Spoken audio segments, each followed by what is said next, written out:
Good morning. My name is Shannon Brown, and I was asked by the Missions Committee to talk to you this morning about the bunny basket this month. If you're new to the church or not familiar with it, the bunny basket are the little kind of wicker baskets that come around with the collections. And this year, or this month, the collections are designated to homeless support ministries. And that may sound a little bit ambiguous or a little bit vague, and I was asked to talk a little bit about what that means. Over the past year, the Missions Committee, all of the organizations that we're supporting are important organizations, but we've taken a real focus on being out there and really engaging and making a difference with persons that are experiencing homelessness. And I just want to give you a little bit of an idea.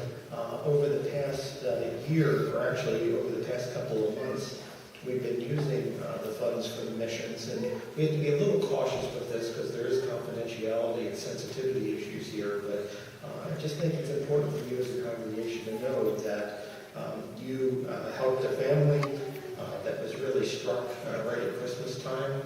It was almost a Charles Dickens situation. They were facing eviction right at Christmas. You as a church, through your contributions, helped prevent that eviction from occurring because we helped that family out, because we helped a number of other organizations already have, so that family is getting back on their feet. But there we have an example of how you as a congregation have reached out. You should also be aware that you've also helped during that recent cold snap provide housing on a temporary basis for about 20 person nights in our community. So people that would not have had a place to go because of your generosity in the prior baskets, 20 people didn't need to survive those extreme cold conditions outside. You've also provided tangible items. Jill has gone, and Marge have gone to do purchasing of things, 130 pairs of underwear, 29 day passes for the bus systems so that people can get the jobs, and medical appointments. You see outside that we also do the collections. There have been 55 tarps collected out there, 20 quilted moving blankets to help keep people warm, and what I think is kind of 434 happy feet because of the sock donations that you've been making over the past couple of months. We've also, as the Missions Committee, have also been engaging, and we're asking for donations, and we're asking you to really pray about this and give generously, because the more we do, the more we find the need is just truly startling. And you've heard me say before, it's right over that mountain, as we heard in the sermon today, that a lot of stuff is happening. But just this week, Joe Endorf, we were at a meeting about a youth shelter. We may be talking about that in the future. Currently, there really is no place for youth that are homeless to go. And we're trying to change that. And we've been had a meeting this week. We found out, and you hear these numbers in meetings, and you just sit there and shake your head, that there are already this year over 250 homeless kids in the Scranton School District. And that's just in Scranton. Abington has homeless youth, and many of the other school districts in our county do. But as a church, through your contributions to those baskets, we can start looking at perhaps creating a youth shelter, and that's being fast-tracked right now. Also, as an outcome of this, indirectly, and I wish Marge Salzman was here today, because her mentioning what is called Code Blue, which is the declaration during cold times, has now led to the opening of a second shelter at Keystone Mission. And Keystone Mission has been here before. They are now opening up a second shelter. We have lost the only other shelter this year when one of the churches closed. Now we do have another option, so things are really happening. The point that I'm just trying to make here is that this is not missions in the context of just doing vague kind of things. There are real things happening, and they're happening right here in our communities, and your generosity in those collection baskets has really made a huge difference already. But again, as we see the need, to whom much is given, much is expected. respected, and we're asking you to again contribute. I have the distinct honor today, and I was going to do a whole introduction thing, and you know what? I don't think I'm going to. I'm here with Kim Fitzgerald. Kim is known as Mom Kim in the community. She's also a newspaper celebrity now. And you can see her on the board out there as you go down to get something to eat. But she spoke for us at the Great Respect Homeless Coalition on the February meeting, and very graciously offered to come and speak to you a couple of minutes about her experiences. So I'll let her talk about those experiences. And thank you, Kim, for coming. Thank you, everyone, for having me speak today. A lot of things that Shannon said that's going on in Scranton, also in Wilkes-Barre. Believe it or not, 6 years ago, I was homeless. I was out there in this weather. There was no shelter that year. I was in a tent.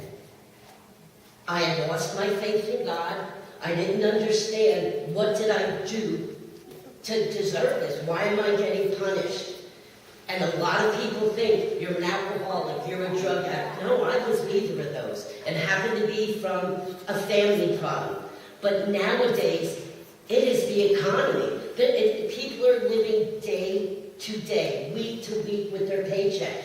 The place closes, you lose your job, you're done. People will not let you stay in your apartment or let you go on your insurance, health insurance, anything. But what Shannon says is so real and so real to my heart. Once I wasn't homeless by the help of the McCauley Center, getting me on my feet in an apartment. My mission now in life, to the day that I meet our keeper, is to help the homeless and be a voice for them. I'm at the Keystone Mission now, going to be 5 years. I do homemade cards. By doing that little thing like a homemade card during the holidays, that gets these people back in touch with their family, their relatives, to let them know, yes, I am alive. Okay, I'm doing okay. I'm not doing the best, but I'm okay. The biggest thing is, especially now, is gloves. We have a lot of hats and scarves and things like that, but for some reason it's gloves and socks. Every day when I am there at the mission, the homeless come in. Some of them have tents, some of them don't. They're sleeping in parking garages. They are sleeping under the bridges. So every day when they come in, your donation does help. Every little bit helps, because they come in every day. They want clean underwear, a pair of socks, to wash their face. And they call me Ma Kim. And the reason for that is a lot of them aren't in touch with their family. And for some reason, I don't know, even when I was homeless, I got that name. I was there to give a hug, give a smile. And I thank the Lord every day, because I couldn't understand, why am I going through this? I'm normal. I didn't do anything wrong. But now I have that answer. The Lord made me go through it, took me through it, to be able to do what I do today, to be with the homeless, to give them a smile. Some want a hug. Just my eyes, they say sometimes when they look at them. I have people that come in that got out of jail, that are homeless, that have nothing, and say, are you Ma Kim? The jail told us to come see you, that you would help us, tell us where to go. I do whatever I can. I also do manicures. What woman doesn't like to have her nails taken care of? When you're homeless, you don't have any of that. I have clippers to give the men to clip their nails. I do coloring books, the adult coloring books. I do arts and crafts, but mostly I'm there to listen. So that when I do speak, to let you know it's real and it's happening. When a lot of times these coalition meetings, Shannon's I'm allowed at, but the ones with the programs I'm not allowed, because they will come across and say, oh yeah, we have 75, we have 80. If you come to the mission and visit on a weekend, there's over 100 people. There's more than that. When people don't register, there's like 200-300 just in the Scranton area only. And I pray every day and night and thank the Lord. There is a place like the Mission and the CIC for them to go to. There's one shelter, you get 9 days and you're done. That's it. Because there's so many, they have to let you go. And right now, when there's code blue, which means 20 and below, They do open the mission. They can't sleep there. They don't have a permit. What they do is sit at the table and put their head down. But they're out of the cold. They have something to eat. They have something to drink. They can get another pair of socks. So any donations that you do make, I thank you. Not just from me, but from every homeless person that's out there. Every venture. There's a lot of vets that are out there. Oh, and when you do donate food, please remember one thing. Zip-top cans. They don't have a stove to cook it. They don't have can openers. So anything that's zip-top, canned raviolis, Progresso soup, you don't have to add water to. The little fruit cups and things like that. Because you have to remember, when they are homeless, they have nothing. They're sitting in their tent, lucky with a candle, and that's how they eat. But I thank you, and all the homeless that I deal with, thank you so much for all that you do. And thank you for having me here today.